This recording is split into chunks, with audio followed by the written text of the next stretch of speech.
Today's guest conversation is with one of the coolest dudes on planet Earth, who also just so happens to be the catcher for the Detroit Tigers, Mr. Jake Rogers. Here's episode 39 of the Baseball Forward podcast. Jake Rogers, hello. Hey, Rose, what do we got, man? Man, I'm so happy to see you. I uh, I hey, just put it this way. I mean it when I say one of the coolest dudes on earth. But I know you and I go back a ways. You've always been that cool guy, and I'll tell you from a coach's perspective, being the seat that I sit in, and for as many years now, is you kind of get when you look back at some of the guys that you coached or were able to be around. You kind of see it quickly, and you see the guys that get it. And I don't know what it is, but I Right. know this. I know you had it. You always had it. So when you hear that, man, like, do you get told that all the time? I mean, you're the catcher for the Detroit Tigers. Do you get told, boy, I knew you were special? No, I mean, I feel like when I was younger, you always kind of have some guys that stand out. I mean, it's just kind of natural for, some guys will, you know, kind of get better a little earlier. Some guys no, but I mean, some guys are late bloomers. It's just kind of how it is, throughout the game. You kind of have, some guys that stand out and just, I hear it all the time from, family, but it never meant anything. Just because they're your family, they're supposed to be supportive. So, but yeah, I mean, you hear it every once in a while growing up. It's just like, man, you could really do it. And I didn't think I could do it. And here I am, 4 years later. So, 4 years into a career that, I've always wanted to play when I was little. So, it's pretty special. And yeah, I used to hear it a little bit here and there. I just never thought anything of it. There's nothing more satisfying than watching a young man, and as a coach, watching a young man who puts others before themselves. You did that all the time. You see it all the time. And there's nothing more satisfying watching a guy get to his dream. So that said, like, do you pinch yourself? I mean, are you in just one long, extended, beautiful dream right now? Yeah, I mean, it really is. It's crazy. Just growing up, it's always kind of been this. There's never really been a plan B. Wow. Everyone's always like, have that plan B, just in case, because it really is tough. And I'm not saying it wasn't tough, because it was very tough, but um, I just always had that plan A, and it was to get to where I'm at, and I worked hard to get to this plan A, and yeah, I mean, it's crazy. You never really, still sometimes there'll be moments where you'll see someone in the batter's box, or you'll see someone on a lineup card go, man, I can't believe where I'm at. I've really been blessed, and it's been a heck of a ride, and I'm gonna ride it out till I can't anymore. Yeah. So Oh man, I love hearing that. And I know, hey, the last time we talked, it was like a year ago. But maybe it was 2 years ago, because you told me about 2 years ago when we were just talking on the phone. Um, and I said, hey man, who who who's got the best stuff maybe you've ever handled? And I don't know mhm. if you remember who you told me, but you said a guy named Tarik Skubal. And I was like, who? Tarik who? Eric Mm. who? Yeah, yeah, Tarik Skubal. You said it. You said that's the best stuff I've ever caught. He's I a Cy know. Young Award winner. I know. Here we are. Here. I mean, he's crazy, man. I mean, it was a heck of a year. It was, just to be a little part of it, big part of it, whatever you want to call it. I was just to be happy to be along for the ride. I mean, he's an incredible human. He really is. He's an incredibly hard worker, and just to see him have the success that he deserves is really cool, man. But yeah.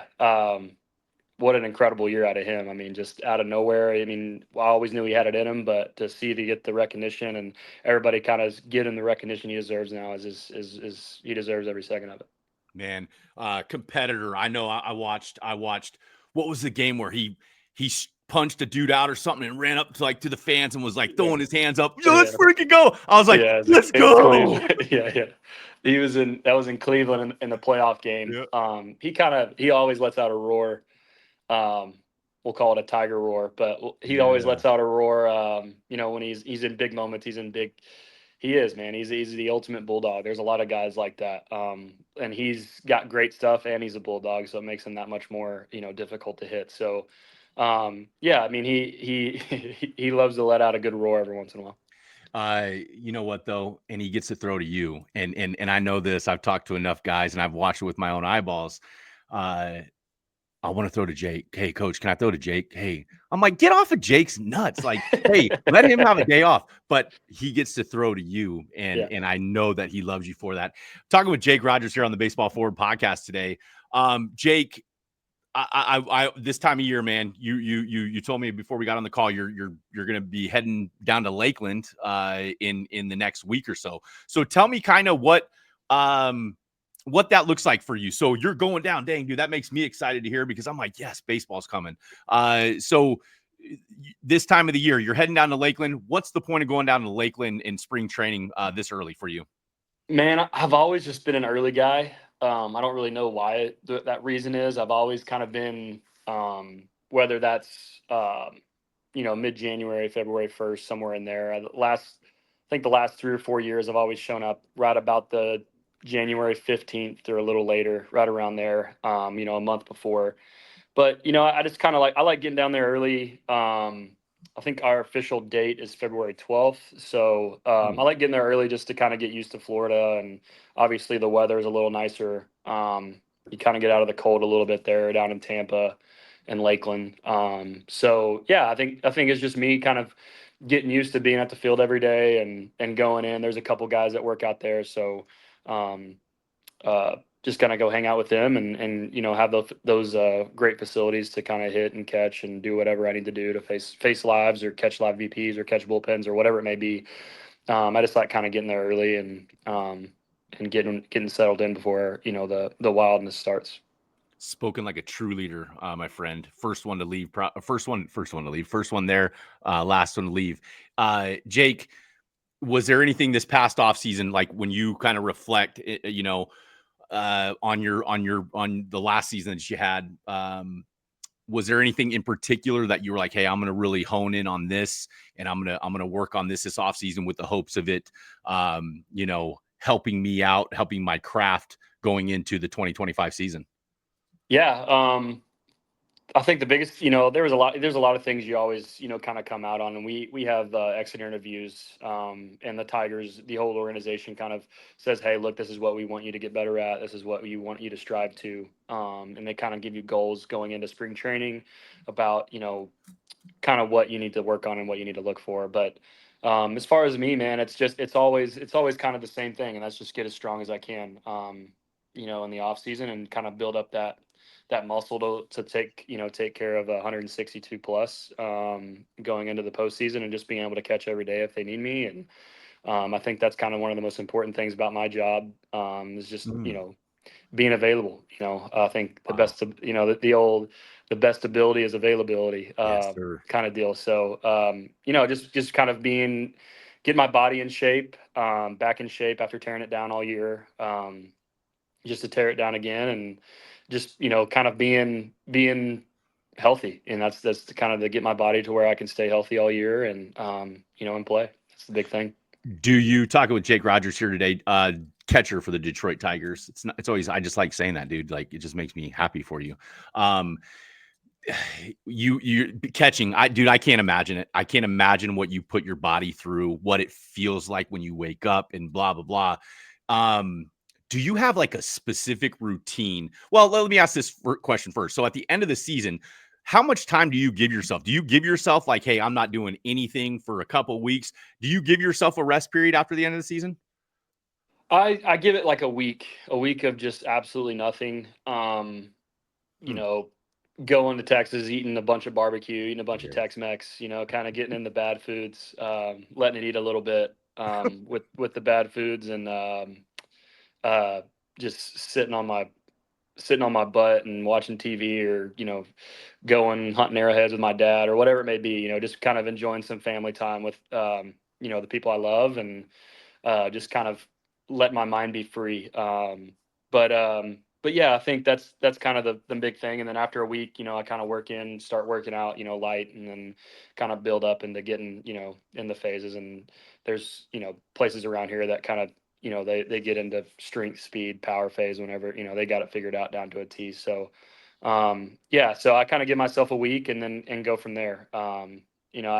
After too long, I kind of get, you know, tired of just sitting out on the couch. I can't really Yeah. stay sitting for longer than like an hour anyway. So, getting out of the house, I think, well, just like this morning, I left the house at, 8 o'clock and got back about 20 minutes before we started this, about 12:45, 12:40. And, and then I have the kind of the rest of the afternoon to eat and relax and recover and then, go in the next morning. So, yeah, probably about a week right after the season. Jake, I miss your mustache. I'm not gonna lie. Looking at the screen right now, And I got a big you have, beard, man. dude. You have Getting gnarly. such a fantastic uh, face of hair, and the Yeah. mustache was always good. My boys love it, by the way. So, are you? Where's the mustache? I mean, he's got it. If you watch it on YouTube, you'll see it. But Jake Rogers has a full beard right now. Are we gonna rock the mustache again, or is that a thing of the I past? don't know. I mean, I'm gonna have it probably in spring. I'm hiding the beard now. I don't really have too good of a chin, so I look a lot better with a beard because it gives me facial structure, So, but yeah, I'll have a mustache going into spring probably. I'm kind of hiding it right now, but I can get rid of the beard pretty quick, and I'll have a mustache. So, but yeah, I'll probably have a mustache going into the season, and then those superstitions will take where it be. And if I start hot, then I'll keep it, and if not, who knows Hey, what sort of facial hair will come next. dude, like, hey, and I didn't want to bother you. Like, I know your season is long and everything, but I would, if I have ever going through social media and I see like these memes of Jake Rogers and his mustache, I have them, screenshotted them to my phone. I'm like, one of these days, I'm going to send you a collage just for the laughs that I've gotten from it. So I would be curious to know, in Detroit, it's obvious that the fans love you. It's obvious that, and I'm not surprised. It's obvious that you've kind of really ingratiated. Is that the word? I think that's a really good word with the fans. They like I've you. never heard that word, so I cannot tell you Well, if hey, it's wrong or right. It sounded good. You should have just kept going right through it. I just would have been shaking my head like, man, that's an incredible word. Use that in a hey, Scrabble. I don't know how to spell it, but I think it's the right word.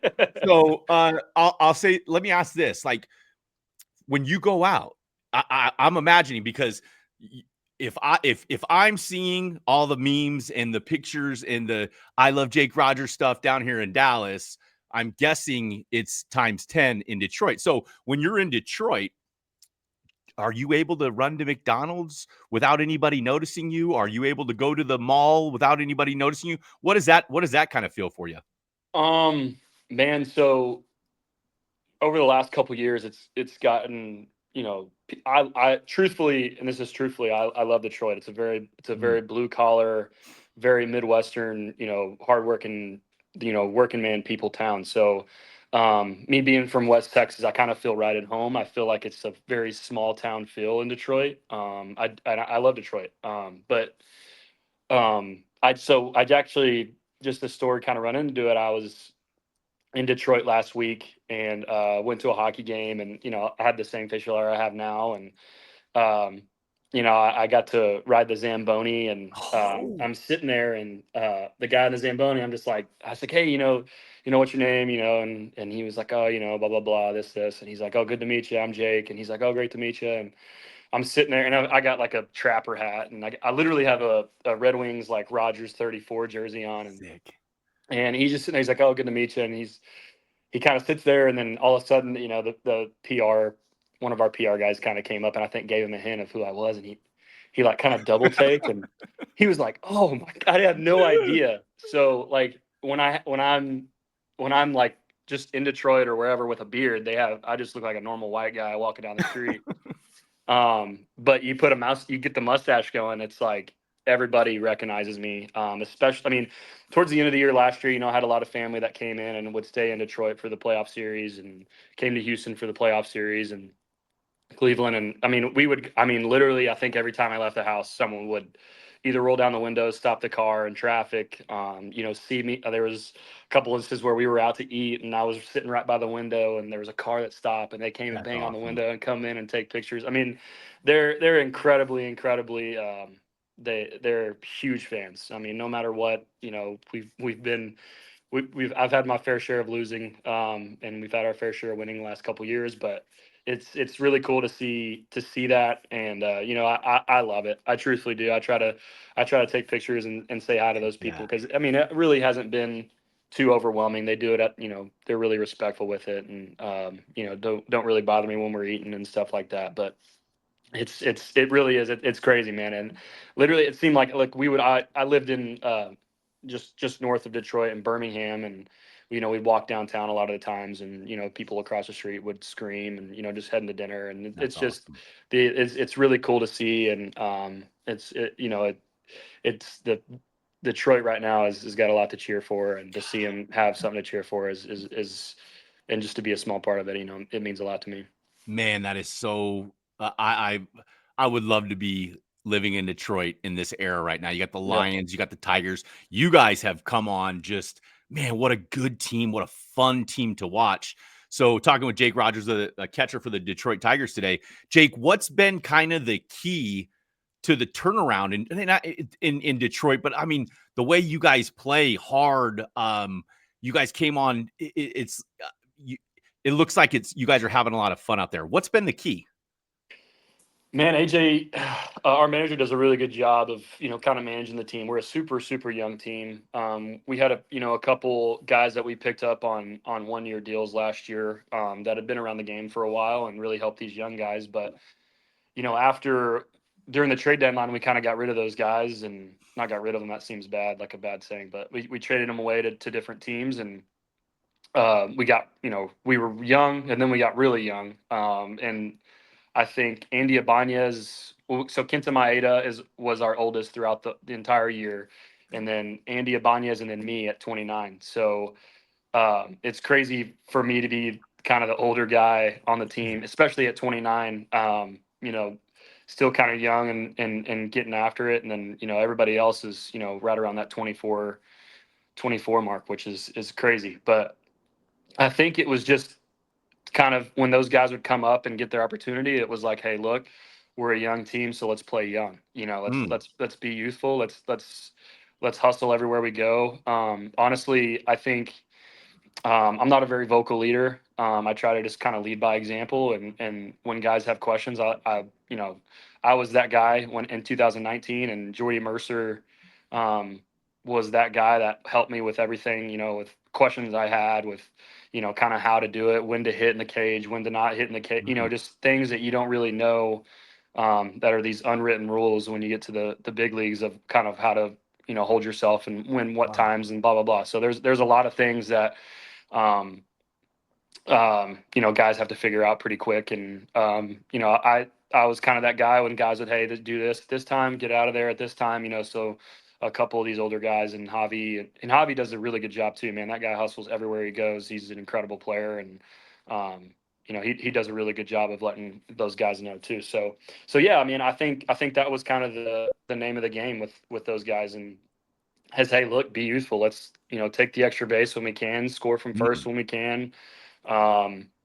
Get it's always the next guy. Get the next guy up, and that's just a joke I always told in hitters meetings was I find myself in the 8-9 hole all the time, and I call it my home down there in the 9 hole, and and I always tell them, hey, look, like if I get a hit down there, if hey, and again I say if Raj can do it, anybody can do it.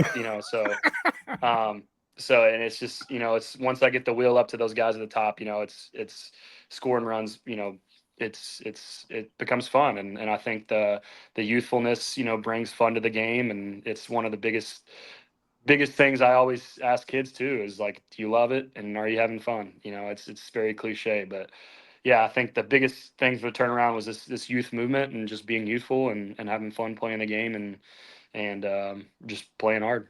man, I love hearing that, man. And I'll say it, Hinch wins wherever he goes, and there's got to be something different with him going on. He's a former catcher, I think. So he's got to be. Do you guys um Has has he really helped your development as a big leaguer? He has, and they always say like being a catcher. So there are a lot of managers that are former catchers. Yep. And him, I think he caught for 14 years in the big leagues, and you. So it's kind of hard to explain as a catcher when you're looking at a guy. It's kind of hard for a guy that's never really played the position.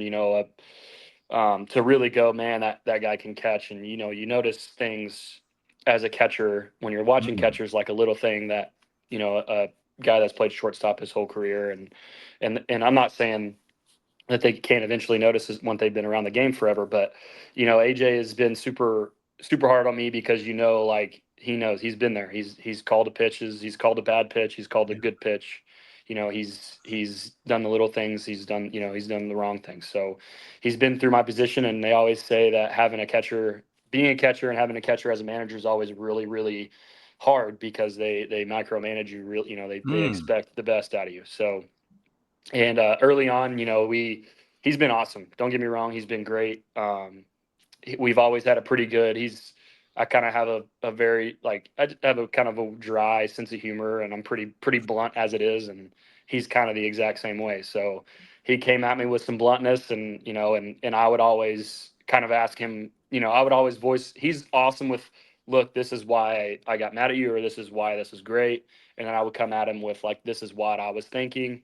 Um, and we would kind of just have a conversation about it. And I think that's what's I can really, really talk great about AJ is he's always willing to have the conversation. And I think as a Mm. player, that's the best way to learn. Having a coach come at you and being like, "Hey, look, this is you did wrong," and then it's kind of get out of my face kind of deal. Mm. And he's done a really good job of going, "Hey, look, this is what you did wrong and why.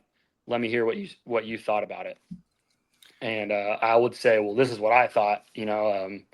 Obviously he's been late all day on heater, just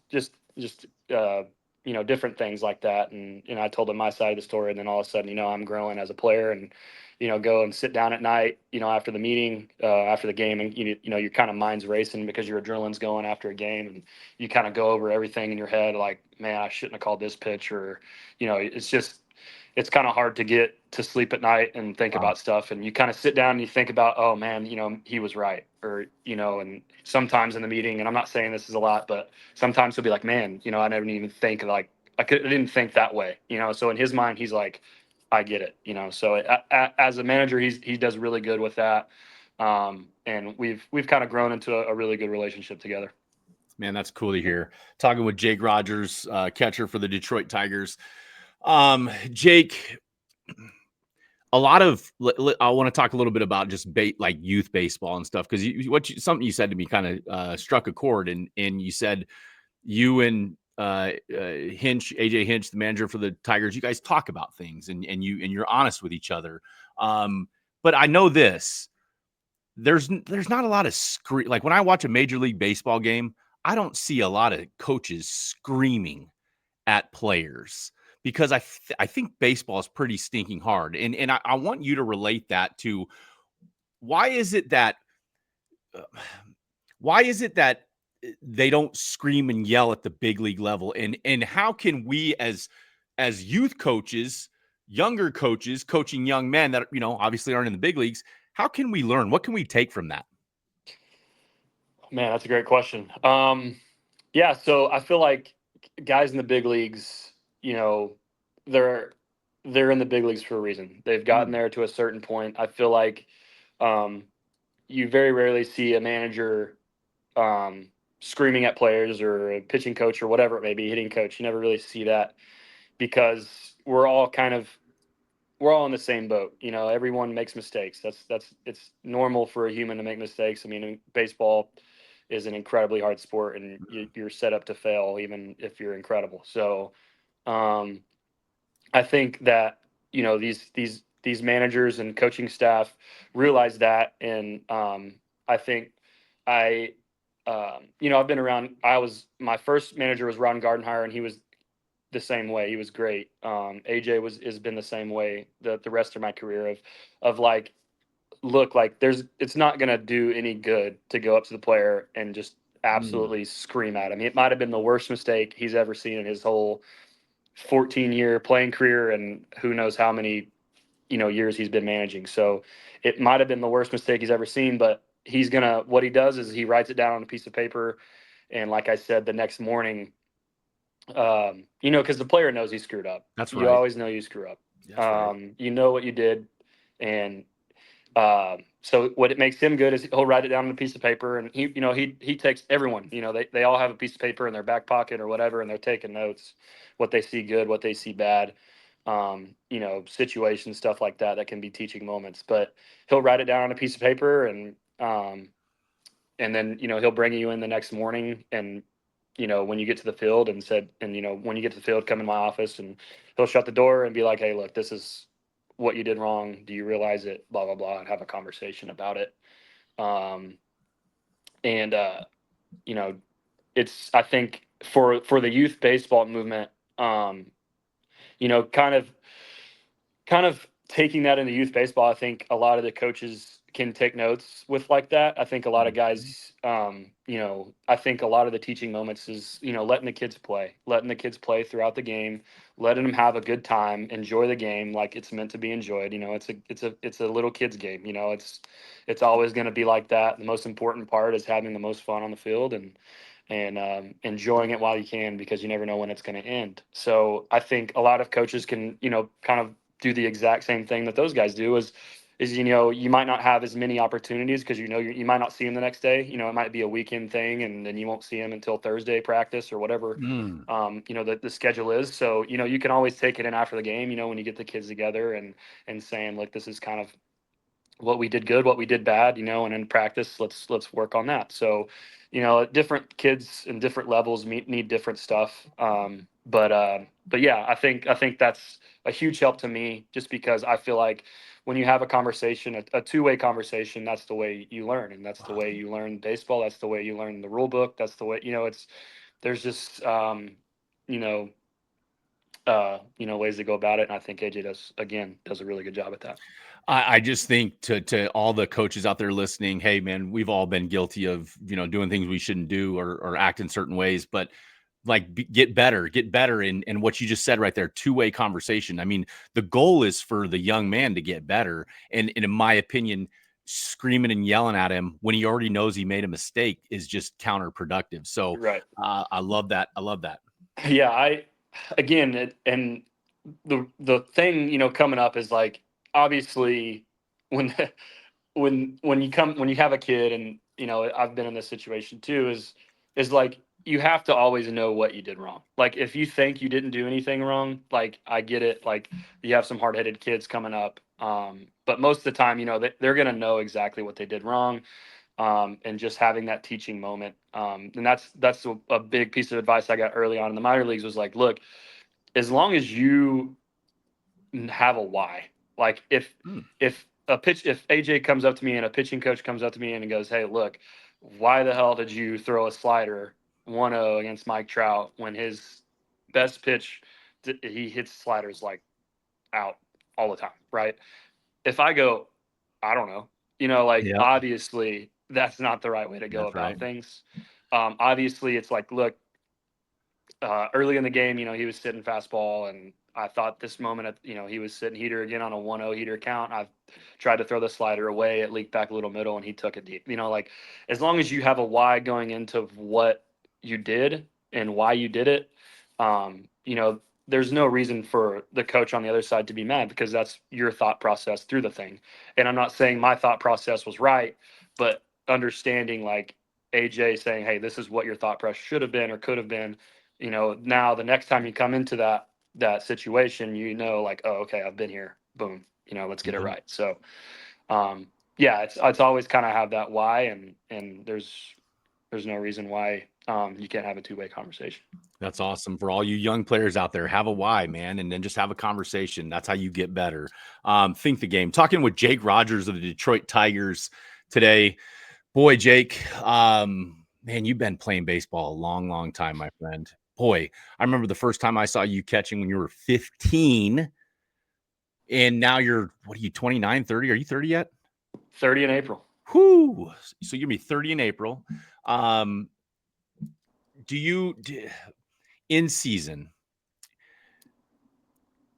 I imagine you have a pretty structured daily routine, and I want to know what that is. I kind of, again, I'm a lot of guys, they do things differently. You could ask me, you could ask a different catcher, and he could show up later and blah, blah, blah. This is just kind of what I like to do. So for just a 7 o'clock game at night, I'll get to the field at about somewhere between 12 and 1. Okay. Probably right, let's just say 12:30. I'll go in and I'll eat at the field. And that's, again, super early. I'm not saying that's the right way to do it, but I'll get there at 12:30.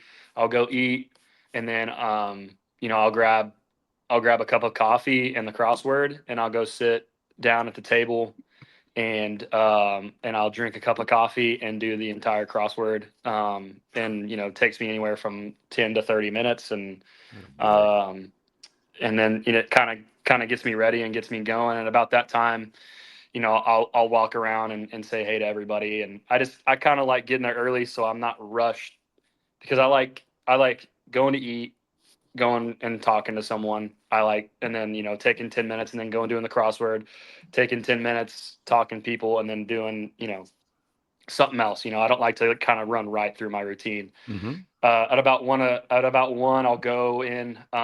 If I need work in the training room at all, I'll go and get work done. Do a little stretching, then I'll do my pregame, my pre BP hitting routine at about 1:30 ish.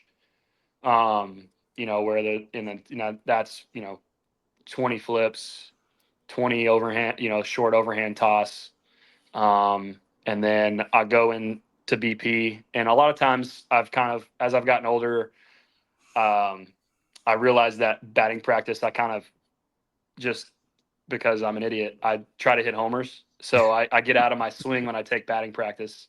So a lot of the times I won't take batting practice anymore, just because of that. So it gets me too big. But I'll take batting practice. If I've never been to a stadium and I want to see the backdrop or something like that, see the batter's eye, I'll take batting practice at a new field. But very rarely. But also then, that's about 1:32. And then I'll go up, and I think our hitters meeting would be about 3:30 or 4 ish. And we'll have a hitters meeting. And then we'll go outside and hit BP at, from 4:30 to 5. And then I come in after the first group and have a meeting with the pitcher, every day with the starter. And then every day at the starter, right after the first group of VP, we'll go over the lineup that day. And it's pretty much like I've done my homework. The pitching coach has done his homework, and the pitcher has done his homework. And we kind of come together, and, Chris Fetter, our pitching coach, kind of runs the meeting. And then it's like, here's what I think. I've faced this guy 100 times. This is what we've got him out for in the past, especially with you pitching, blah, blah, blah. And we just kind of have an open conversation of how to go through 1 through 9. And then about an hour and a half before game time, or about an hour, let's say probably a little more, like an hour before game time, hour and 15 minutes before game time, I'll put the uni on, and I'll go downstairs and I'll hit off the machine, uh, you know, fastball machine, and I'll just kind of get loose again. And then this year we have a thing called a traject. I don't know if have you ever seen a traject? I haven't. A traject? So it's a pretty much a black square, and it has the actual pitcher. So like if we're facing Chris Sale, it'll have Chris Sale and his stuff kind of already into the machine, so you actually can see him go through his windup, and then he releases, and the pitch movements are exactly That's crazy. kind of exactly like Chris Sale would throw. Again, it's a little bit of overtraining. You can't really the machine is always a little better than like Chris Sale is in real life, which is it makes it hard. And Chris Sale is incredibly hard. I'm not saying Yeah. he's easy at bat, but yeah. So like you can go and face whoever we're facing that day. So I'll go just to see the pitches, and I'll just try. And again, it's super hard. So I just go see pitches and kind of get my timing there. And then after that, I'll walk out to the bullpen and my catching stuff. And the pitcher kind of gets out there anywhere from 30 to 45 minutes before the game. and I'll walk out at about 50 minutes before the game, and I'll do my receiving work, my blocking work.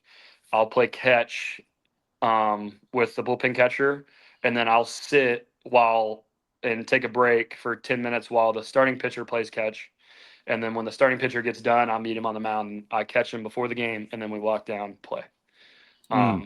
So that's kind of the spark notes. I kind of went through it pretty quick. No, that's really good, because I'm like, you know what? Think about that. You show up to the park at 12:30ish, and Yeah. then you are not out of that park at a 7 o'clock game probably until 11:30. What time are you leaving? Yeah, with the pitch clock, it kind of sped things up. So 7, it's at most a 2 hour and 45-minute game. So yeah, probably 11. I'll leave 11:30, and I'm like, I like to sit there in the chair. It's not quick in and out either. I'm kind of sitting in the chair and for a little bit, just to kind of, again, it's hard. You go over as a catcher. Everything. It's super stressful. So after the game, it's kind of like a relief just to kind of sit down in the chair and not have to worry about getting Trout or Carlos Correa or whoever you're hitting, facing out. So what a mental taxing position to play. Not only the most physically taxing position on the field, but dude, that's as taxing as a pitcher thinking about what he wants to throw. So I want to bring this up because I want to say, didn't Skubal throw a no-hitter this last year? No. Who threw? Didn't you catch a no-hitter or a perfect game or something like that? No. So Keider Montero threw. He went 27 up, 27 down, but we got 2 double plays. So there was 2 hits, and then he went the minimum, but he got 2 double plays. It was kind of a weird, of a crazy deal. So I think of like a game like that, and I think, hey, I guess two over the minimum, I guess, would be. I mean, that is like the focus and the intensity. Even just like one of the games where your big dogs is just locked in, going. Is that it? Can you feel it happening? Are you like, okay, this is a different intensity level because they're sharper, their stuff's better, they're putting it where they want to put it. I got to be a little bit better. Are there moments like that? Yeah, no, it's crazy how Keider, in the minor leagues had only thrown up to like 6 innings, 6 or 7 innings. He'd kind of been building up, and he came up, and we faced the Rockies, and it was great. So actually, a crazy story. I wasn't supposed to play that game. Dylan Dingler was supposed to play, but we had 3 or 4 guys, I think, come down with like a sickness, like a food poisoning or something. And at the very last minute, he was like, "Dude, I don't know if I could play." And I'm like, which it happens a little bit. And there's nothing. And it's not dogging Dylan Dingler at all, but he kind of was just like, "Hey, look, like I'm not." They called me, like AJ called me and was like, "Hey, look, you might play today. I think Dylan's feeling a little sick." So I'm like, "Okay, no worries at all. I'm ready. Just let me know." So I ended up playing, and Keider went 9 innings, and but when you're in it, it's crazy. All these guys are incredibly talented, and you're in it, and you're like in the 6th or 7th inning, you're like kind of doing the math, and you're like, wait, and then it's just all of a sudden, he's throwing 100 pitches in 9 innings, and it's like, wow, he's just dialed in, and stuff's going well. You just don't really realize it. You're just in the game, you're just kind of, it's like blinders on, and your mentals are going through, what you saw to this at bat last time, and what you need to throw, what you not need to throw, and stuff like that. You're just caught up in the moment, man. Excuse me. You're just caught up in the moment, and then you realize after the game's done, you're like, incredible. So it's a pretty cool feeling. It was an incredible game, and Keider obviously did incredible, and it's always fun to catch stuff like that. Talking with Jake Rogers on the Baseball Forward podcast today. Dylan Dingler, that might be an all-timer of a name. What's his nickname? Dingler? What do you guys call him? Yeah, we just call him Ding. That is, Ding was that. Yeah.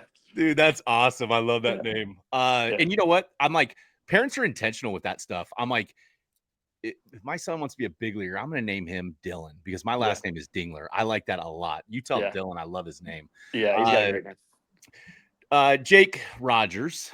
Hey man, I want to kind of know, like, just from your perspective, because so many kids dream of being where you're at, and I, I can't even imagine how hard the amount of work that it takes to get in there because I didn't get that far. But I want to know for you, like, what's the hardest part of being a big leaguer? Oh man. Hardest part, I mean, I mean, it's a long season. I mean, I think it's 186 days, 162 and 186 days, something like that. I think just being able to mentally have your routine, that's why a lot of guys have a routine is so you don't have to think. I So like it's that.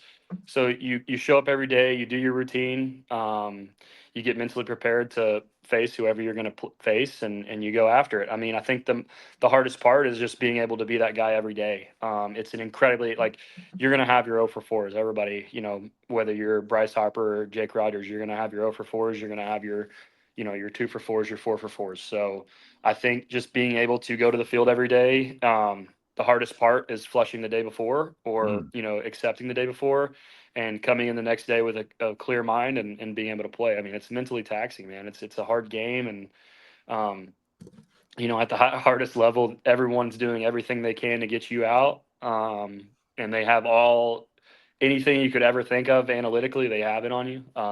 How fast you can run and what pitches you don't hit and what pitches you can hit. I mean, anything you can ever imagine, they have it. And they've done a lot of research on how to get you out, and they're trying to do their best to win. So, being able to realize that everyone's kind of going through the same thing, being able to flush it, come back the next day with a clear mind, and getting after it. So that's probably the most difficult. You talk about knowing how fast they run. Hey, I know how fast you run. I saw you run probably faster than I've ever seen you run when you hit that triple in the Connie Mack World Series, baby. Yeah. Uh, I want so to. I mean, I hit like 3. I'm curious because like they told me that I tied the record or something for most triples crazy. in that tournament. There's got to be someone that's hit like I think it's like 4. I can't remember what that. Hey, dude, I don't Um, think I hit 4 triples in my life. I mean, 4 um, in a 3. That's I don't crazy. know. I mean, it's either warning track power or being able to hit the gaps. I don't really know what it is, but not having enough power to get it over, but just enough where the center fielder runs into the fence and I can get to third. But Hey, on that one that you hit, though, I honestly thought that ball was going to get out. But I remember I'm like, that's going to be a triple, and this guy is motoring. So, Jake, you may not have the sub 7 speed, but you run the bases well, my friend. Talking with Jake Rogers, Detroit Tigers on the Baseball Forward podcast. Let's talk about the most satisfying thing about where you're at right now in your life. open ended there. I think the base the just being able to go to the field every day and realize like truly what I get to do for a living. Just to be it's crazy to think that, you know, 12-year-old, even 8-year-old Jake is like saying, man, what if we could just make it? And, I never thought I could make it. I just always thought like, just, be one of the best on the field. And here we go. And I didn't even, I always wanted, and that's, and I think I told that story the last time I was on with you. And, just like, how I had opportunity to go out of free agent out of high school, and my dad was like, "Man, you've always wanted to play college ball. Go play college ball." And then here I am playing, Division 1 baseball. And then all of a sudden, I'm drafted in the 3rd round, and all of a sudden, I get traded, and then all of a sudden, in 2019, here I am. It's Wow. you put your head down and play, and I think just the most satisfying thing is just to be able to share the field with all these incredible athletes. It truly is. I mean, I true truthfully am like the biggest fan ever. I mean, I collect baseball cards. I collect these guys' jerseys. I collect their baseballs autograph. I'm just truly a fan of all these players because it's crazy what these guys can do. I mean, just seeing Shohei Ohtani hit 50-50 and seeing this guy, you know, year after year pitch and hit, and then all of a sudden he gets 1 year off of pitching and he hits 55th. I mean, it's crazy. I mean, it's so cool to see and so cool to watch and to be able to, try to get him out and get him out every once in a while. I don't know if I've done a very good job of getting him out, but just to be able to look up, at these guys in the box, it truthfully, I mean, I'm blessed, man. Yeah, you Can't are. say it any other way. And you know what? You're humble about it, and that's why you're there. And I know I told you this before, but you'll be a big league manager if you want to be, because you have that skill set, and it's easy for us. Like when I sit back and the older I get, what I mentioned earlier, I hope that when you're in this moment, that you understand the impact you're making on the game, because I think a lot of people don't when they're in it. So I hope that you understand the impact that you're having on the game and the impact that you'll continue to have, because there's so many kids out there that want to know what's going on in your brain, because what's going on in your brain is probably different than most people. So if to that's a nice segue to the generation coming up. So baseball forward, elevating the next generation. Our mission is to pass the game on in the most positive, energetic, passionate way possible. So what advice do you have for young guys looking at you and saying, man, I want to do that for a living? Man, it's. I guess I'll start with, because again, it's a very simple answer, and I ask every kid that comes up and and wants to take a picture or whatever. I always ask them the same thing. Their moms and dads are always, even kids sometimes, are, I was not, the first time I met a big leaguer, I was dead silent. So yeah, I think I would say is like, don't get me wrong, it's incredibly hard. This game is incredibly hard. It's mentally tough, and in order to make it in anything in the top level of the game, you have to practice. You have to practice. You have to practice like it's nonstop. You have to treat it like a job, and that's truly what I did growing up. Is I loved it a lot, so I went out and I played catch with my older brothers, and I had older brothers to go play catch with, which I was super fortunate with that. And I went out, and whenever they'd go to the field, and in high school I'd go hit with them. So I hit literally as much as I could. Mm. When I got older and we moved to Amarillo, Texas, I went into the batting cage and I literally lived in the batting cage. And I'd know a guy from another high school would come in and I'd hit with him, and then I'd sit and just talk baseball with the coaches up there for an hour, and then another guy would come Mm. in and I'd hit, and so I always just lived and breathed it. But it's one of those things where you have to practice. You have to practice a lot. You have to get after it, and you have to have fun. And that's always my question when kids come up and like, hey, what makes it? And they're probably so disappointed walking away, like, man, it's such a simple answer, but I always ask them, like, look, do you have fun and do you love it? Wow. And they're always like, yeah, yeah, I love it. And I'm like, no, no, no, truthfully, like, are you truthfully having fun and do you truthfully love it? Because I've played with a lot of guys coming up in the system in the minor leagues that truthfully were incredibly talented players and could have made it up and just didn't truthfully love it. Like, they were just really talented and really good at it. And a lot of those guys don't really pan out in the upper levels and into the big leagues. So if you truthfully love it and you truthfully love coming to the field and you truthfully have fun, it's going to take you longer than it's going to take you a long ways further than another you know small tidbit that I could give you. And I think a lot of kids truthfully love it. And again, it's a game. Go out and have the most fun. I hear you talk, and like, again, because I want to paint the right picture to this audience. You guys, this guy he's what you want in a player. Like, I'm begging anyone listening to this, go follow him. Just pay attention to what he does. You want to be a big leaguer? Watch what a big leaguer does. Watch what this guy does. There's a reason why he's in the big leagues. But what I'm hearing you say, Jake, is this. I hear a lot of guys say, hey, you got to love the game. What I'm hearing you say is you got to love the game, but how do you show your love? Love is like, what is the John Mayer song, Love is a Verb? Uh, but it's an action, right? And you showed your love for the game of baseball by the way you behaved and the way you acted towards the game of baseball. Love is not just saying, oh, hey, I really like the game and I like watching it and everything. That's great.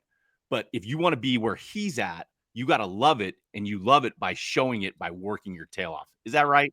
Yeah, no, 100%. And it's just, and again, it's however you interpret it. You know, different guys play for different reasons, but Mm, truthfully, at the end of the day, um, you could ask anybody in the big leagues and they'll say that they love it. I mean, yeah. there might be a few. I mean, maybe I probably count on one hand that truthfully, like, man, I just am really good, you know. But truthfully, 99% of the guys love the game, and that's why they show up every day, and that's why they're so good at it. Is they truthfully love it and they play it like they love it.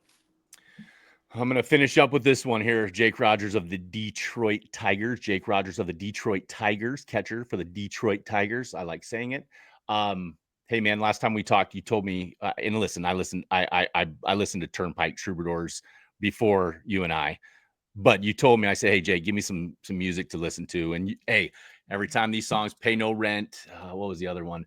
So you gave me some good, hey, Yeah. I still listen to it. It's on one of my playlists. So now you got to give me more music to listen to. So what are you listening to these days? Give me something to think about. Give me something to listen to. Oh man. Still the same type of music. There's kind of a smaller band that's getting more popular, I believe. They're called Treaty Oak Revival. Ooh. They've got some good ones. It's more like that Texas, like Southern rock. This kind of country, kind of Southern rock. It's a little bit like Whiskey Myers kind of sound. Charles Wesley Godwin's a good one. He's got some good tunes. Ooh, never heard of that. Guy, he's from West Virginia. We um, he came and played in Detroit, and I knew a couple of his songs, but like one or two. And then we have a guy named Will Vest that went to SFA that lives here in Dallas. Oh yeah. It's his probably one of his favorites. And he kind of got me on him and asked me if I wanted to go see him, and we went and saw him. And his big thing is he sings "Take Me Home, Country Roads" at the end of every concert. Spoiler alert. And he brought us up on stage, and I was singing at the top of my lungs, "Take Me Home, Country Let's Roads." go. Let's go. But he's got some good music. You know, I'm a big lyrics guy. I like listening to lyrics. I like, Ooh. you know, these guys that I think lyrics comes first before the music. But Charles Wesley Godwin and Treaty Oak have been a kind of the on repeat as of last couple days, couple weeks. You're a good man, my friend. And I'll close this out. We'll give you the last word. But every time I see you, man, you got fans. I want you to consider this impact. Okay.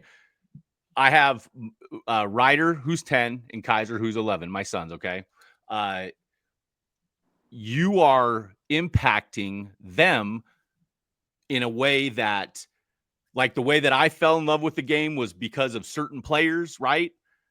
You're a reason why my boys are loving the game. You're part of that, passing it on. And I want to say, keep doing what you're doing. We're proud of you. And I'm thankful for your friendship, Jake Rogers. Love you, man. Yeah, tell the boys I said what's up.